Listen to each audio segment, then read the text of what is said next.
Donc, ce type n'est pas entré à l'école d'art. Et cela a finalement conduit l'acteur Steve Martin à se faire escroquer de 750 000 $. Laissez-moi vous expliquer. Maintenant, le gars, appelons-le Petit Moustache, l'homme. Et Petit Moustache veut vraiment aller à l'école d'art, et il postule 2 fois. Mais malheureusement pour lui, l'école lui dit « Non mec » et il n'est pas accepté parce qu'il n'est pas très bon. Mais 25 ans plus tard, il est chancelier de l'Allemagne. Pourtant, il se considère toujours comme un connaisseur des arts, et il est encore apparemment un peu amer d'avoir été rejeté de l'école d'art toutes ces années auparavant. Et tandis qu'il ordonne à son armée d'envahir d'autres pays d'Europe, il les a aussi pillé les musées pour voler toutes les œuvres d'art. Et ils deviennent notoires pour cela. On estime que ces sbires ont pris plus de 600 000 pièces d'art pendant cette période. Selon des estimations, ils ont pris environ 20% de l'art en Europe. Ils gardent ou détruisent, mais encore, beaucoup de ces œuvres d'art n'ont jamais été retrouvées. Maintenant, avançons de plusieurs décennies jusqu'aux années 1980, car je veux parler de ce type, Wolfgang. Et Wolfgang, il a la trentaine, un hippie, et contrairement à lui, c'est un artiste très talentueux. Il est peintre. Wolfgang se dit « J'en ai marre de tout ce travail, je veux gagner de l'argent rapidement. » Et il a une idée folle. Il va falsifier de l'art. Il va peindre de nouvelles toiles dans le style d'anciens artistes célèbres qui sont morts il y a longtemps. Et il va faire passer ces faux tableaux pour des originaux. Super plan, mec. Et donc il le fait. Il crée ces faux tableaux et les fait passer pour de vieux chefs-d'œuvre.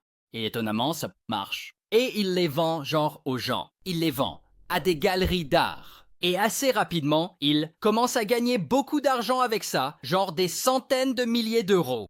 Puis, en 1993, tout change pour lui car il rencontre cette femme, Hélène.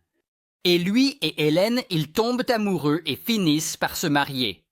Et non seulement Hélène accepte que son nouveau mari soit un faussaire escroc, mais elle dit « laisse-moi t'aider ». Et elle devient sa partenaire dans cette arnaque. Et Wolfgang et Hélène et d'autres amis, ils commencent à perfectionner tout ça. Par exemple, ils vérifient que les toiles sont appropriées, que la peinture est de la bonne période. Ils construisent même un four et cuisent ces peintures pour les faire paraître craquelées et anciennes. Et ensuite, ils contactent des marchands d'art et ils les vendent. Et quand les marchands d'art disent « Où avez-vous eu toutes ces peintures inestimables ?»